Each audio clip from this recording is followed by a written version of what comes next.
The AIDC T-5 Brave Eagle, also known as the AT-5 Young Ying, is Taiwan's indigenous advanced jet trainer and light combat aircraft, developed by the Aerospace Industrial Development Corporation (AIDC). As of 2026, the program has made substantial progress, despite facing challenges along the way. The T-5 is a twin-engine, subsonic trainer designed to replace the aging AT-3 trainers and F-5E/F fighters in the Republic of China Air Force (ROCAF). With its development rooted in enhancing Taiwan's defense self-reliance, the aircraft incorporates over 55% domestically produced components, including the airframe and avionics systems, although critical parts such as engines and landing gear are still sourced internationally. By early 2025, AIDC had delivered 43 of the 66 aircraft ordered. Deliveries began in 2021 and were scheduled through 2026. The schedule included 10 aircraft between 2021 and 2022, followed by 17 in 2023, 18 in 2024, another 18 in 2025, and the final 3 units projected for 2026. These jets are being integrated into the ROCAF for both pilot training and light combat roles, supporting air-to-air and air-to-ground mission profiles with weapons such as AIM-9 Sidewinders and precision-guided munitions.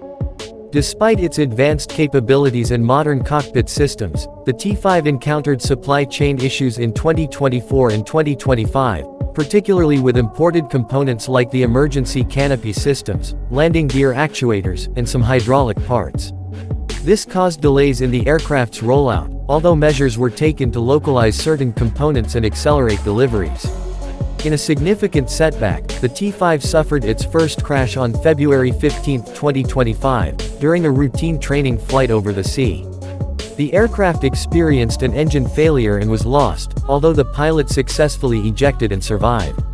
The accident occurred after only 183 hours of flight time, leading to an immediate grounding of the fleet and a full investigation. Preliminary findings suggested maintenance lapses in the inspection of foreign-made engine parts, prompting a review of all active aircraft. The crash temporarily affected the program's public image, but the Ministry of National Defense reaffirmed its commitment to the T-5 project. Aircraft inspections were accelerated, and the fleet returned to service in stages. Despite these hurdles, the T-5 achieved initial operational capability (IOC) in late 2024 and began full-scale operational training in early 2025.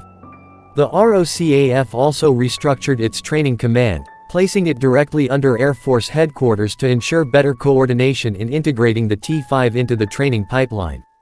This move aimed to smooth the transition from older platforms to the T-5, especially for pilots progressing to frontline fighters like the F-16 Volts and the domestically developed IDF fighters. By mid-2026, the program is expected to be complete, with all 66 aircraft delivered and operational. The T-5 represents a major milestone in Taiwan's efforts to modernize its air force with indigenous technology. It enhances Taiwan's pilot training capabilities while also serving as a capable light combat platform, giving the ROCAF greater flexibility in both peacetime operations and potential conflict scenarios.